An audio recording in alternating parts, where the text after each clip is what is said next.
Good day mga tirador! Welcome back to my YouTube channel. Ngayon po, dahil malapit na ang World Chess Olympiad, konting throwback muna tayo sa aking mga games sa World Chess Olympiad. Ito po ay sa Batumi Olympiad 2018 and ito ang round 10 na laban ko versus FIDE Master Kevin Noboa. So, konting kwento lang po bago tayo pumunta sa ating laro for today. Ito pong round 10 na ito ay very critical part na ng Olympiad.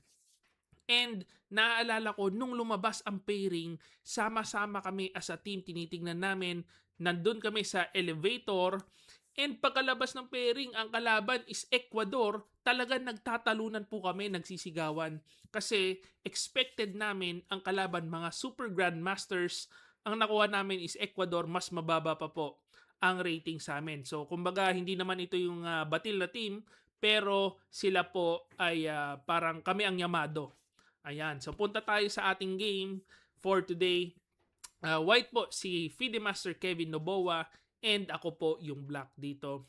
So ito po nag-start with E4, E5, Knight F3, Knight C6, and then D4, ito po ang Scotch game. So pagkakain, Bishop C5, Knight B3, Bishop B6, Knight C3.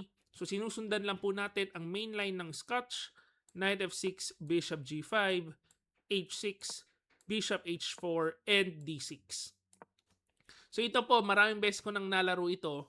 And actually, meron akong kakaibang trap dito na kung saan na-trap ko po si biyaherong chess coach, si FM Daniel Causo. So pakita ko lang yung trap, no?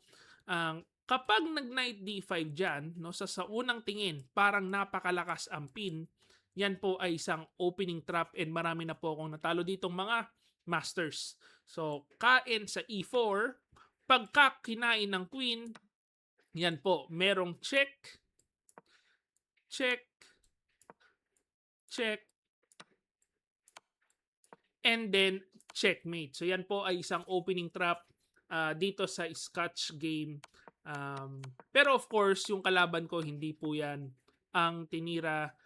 Kalaban ko kasi prepared na prepared dito sa game na ito. So nag F3 siya.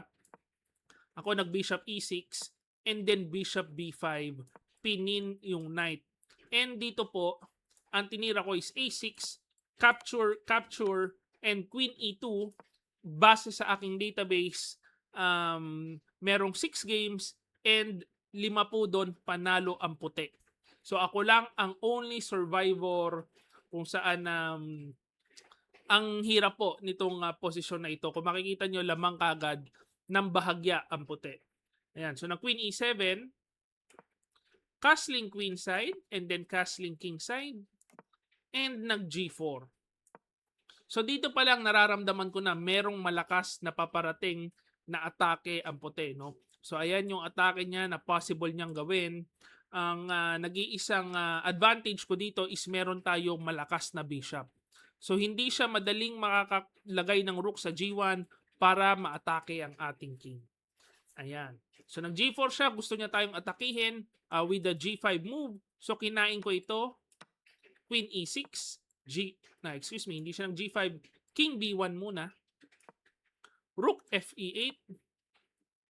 And Queen G2.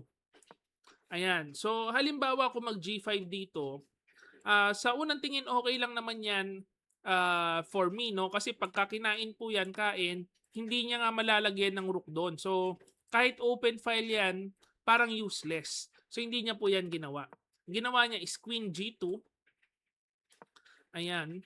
So, nag-Knight H7 tayo para stop na yung mga G5 ideas. Bishop G3, Rook AD8, and then H4. So, mapapansin natin, ang gusto niyang gawin is pagka ng G5 siya, kain, itong rook ang mau-open file. Ayan. So, nag-Knight F8 ako. And actually, dito sa posisyon na ito, naaalala ko noon, is parang natuwa ako doon sa nakita kong kakaibang maneuver. No? Dito, tapos doon. Para pagka ng G5, mag-H5 tayo. Maintain ang closed position sa king side. Tapos, once again, yun nga, yung bishop natin, nakadepensa sa G1. Although yan po, sabi ng engine is big advantage na for white. Hindi ko po yan naramdaman during the game. Ayan. So pagka F4 dyan, ang bigay ng engine, no, ang laki na nung advantage ng puti. Kasi siguro iipitin na po tayo pawn storm sa king side. Ayan. Pero hindi ko na ano yan naramdaman yan. Nararamdaman ko noon, naalala ko, sabi ko parang delikado itong posisyon, pero hindi ko pa makita paano tayo maaatake. Yan, delikado pero survivable. Ayan. So nag H5 siya and naalala ko, alam ko yan, is mali po yan kasi meron tayong F6.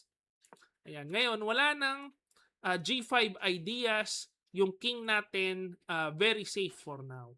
Ayan. So nag bishop F2 siya para in-stop niya na yung bishop nating nagko-control sa G1. Queen E5.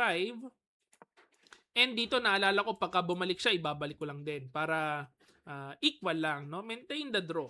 Ayan. Kaso kumain siya. Kinain niya ito. Kinain natin. Queen F2. B5. Nagbabadyang umatake sa queen side. F4. Queen C5. Ayan po. Of course, hinamon na natin ng palitan. Pagka nagkapalitan, double pawn tayo pero equal lang po ang posisyon kasi yung knight ko naman lalabas na rin. And of course, wala na yung atake na pwede niyang gawin sa ating king. So, nag Queen F3 siya. Knight E6. Maintain pa rin ang control sa G5 square. So, hindi siya basta-basta makakapag-break dyan. So, Rook D2. Queen A7. Rook HD1. Queen E7. So, tayo, depensa lang muna. And anytime, pwede tayong umatake sa queen side. So, nag-rook E1, queen C7. And dito, naalala ko, sabi ko, patay. May nakita kasi akong idea ng puti na napakalakas with the knight E2, knight G3, and knight F5. And yan po, pagka nakapunta yung knight niya sa F5, syempre nakakatakot po yan. Medyo na-shock ako dyan ng konti. Sabi ko, iniisip ko, paano ko kaya pipigilan yung ganung idea? So pagka knight E2 niya, nakita ko na yung counter which is knight C5. So babalik lang tayo dito para may pressure sa E4 pawn. And ngayon, pagka knight D4, ito po ang double question mark blunder. Dapat knight G3 ang gagawin niya para papuntang F5 and meron pong support sa E4 pawn para maintain lang ang equality. No, kaso ang ginawa niya is knight D4. Gusto niyang pumunta sa F5 pero meron na tayong nakaabang dyan na idea with D5. Ayan. So ang nangyari, na-atake yung pawn sa E4 and napin po yung rook. So hindi pwedeng kumain. So pagka E5, na-stop ko yan with knight E4, na ipasok yung knight sa E4, nabitin po yung pawn sa E5. Ayan. So nag-rook G2, kumain, and nag-rook takes E5 tayo. So dito naalala ko po, lakas ng pressure sa akin kasi yung mga kakampi ko sa Olympiad, no, apatan po yung Olympiad eh. Tapos na po sila, no? And ang score is 2-1 in favor of the Philippines. So ang kailangan ko dito is tabla na lang. Kasi nanalo po yung board 4 namin si IM Haridas Pasqua. Tapos yung board 1 and 2 nauwi po sa tabla yung laban. So ako yung last man remaining. And dito kahit 1 pawn up ako, naalala ko nag-offer ako ng draw sa kalaban.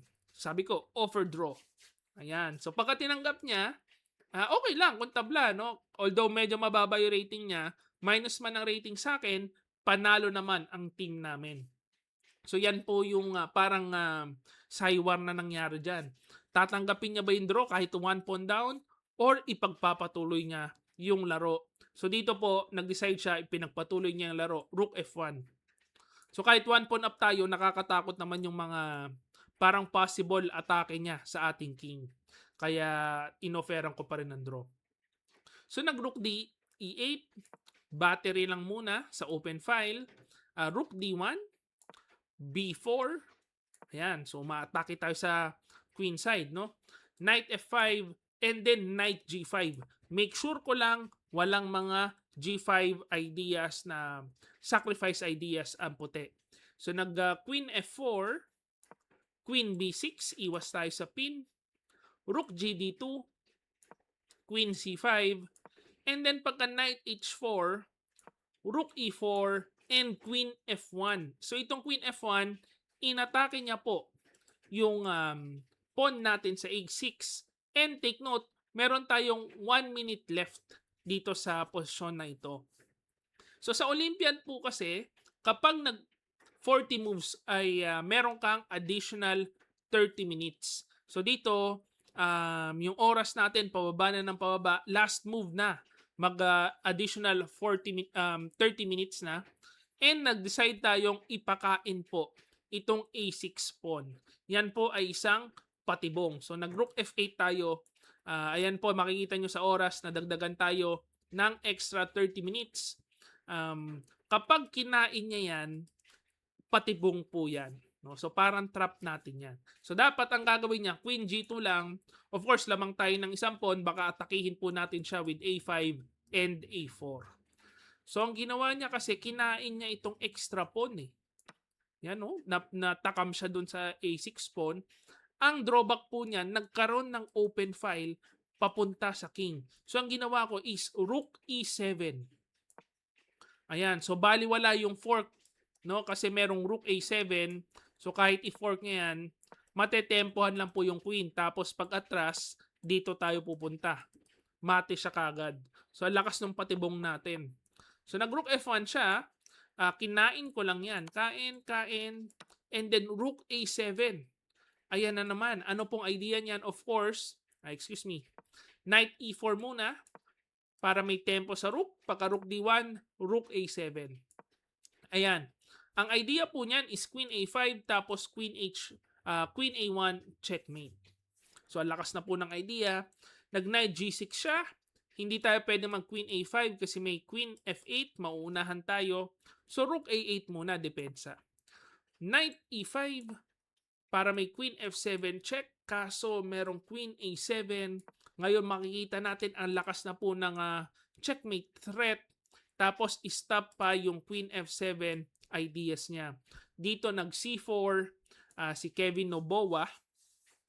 And naalala ko medyo nanghihinayang na siya dun sa offer draw ko. Parang gusto niya nang tanggapin. Kaso of course, too late na po. And dito meron tayong brilliancy na panapos sa laro. Pwede nyo pong i-pause ang video, try nyong hanapin. So ang brilliancy natin dito is Knight D2 check. Merong fork. Huli po yung queen. Kasi pag kinain yan, merong Queen A1 check. Huli ang queen sa F1. So dito po pagka Knight D2 ay nag-resign na si Kevin Noboa. Actually ito po isa sa mga talagang memorable games ko sa Olympiad kasi umabot kami sa taas po ng standings. Umabot kami sa top 20. May chance pa sanang pagandahin, no, going to the last round. So ipapakita ko lang yung para naging results namin. Ayan, so hindi naman mga mahihina yung kalaban, pero mas mataas lang po ang rating namin. So expected is mananalo po kami. So isang GM, dalawang IM, and isang FM. Kami isa, dalawang GM, dalawang IM ang team. So ang nanalo is yung board 3 and yung board 4 para dito sa round number 10. And ito po yung naging standings after round 10. Pang 19 na po yung Pilipinas niyan with 7 wins and 3 losses. So alam ko 4 win streak na po kami niyan. Going to the last round, kung maipanalo, siguro papasok sa top 15. Pagkaswerte, baka umabot pa ng top 10. Unfortunately, hindi po yun na nangyari. Na-disaster kami sa last round. So yan po ang talaga memorable to kasi tuwan-tuwa kami after round 10. Pasok kami sa top 20. Ang lakas ng kalaban Vietnam po, hindi po namin naipanalo. Ayan. So yan po ang ating game for today. Konting throwback lang.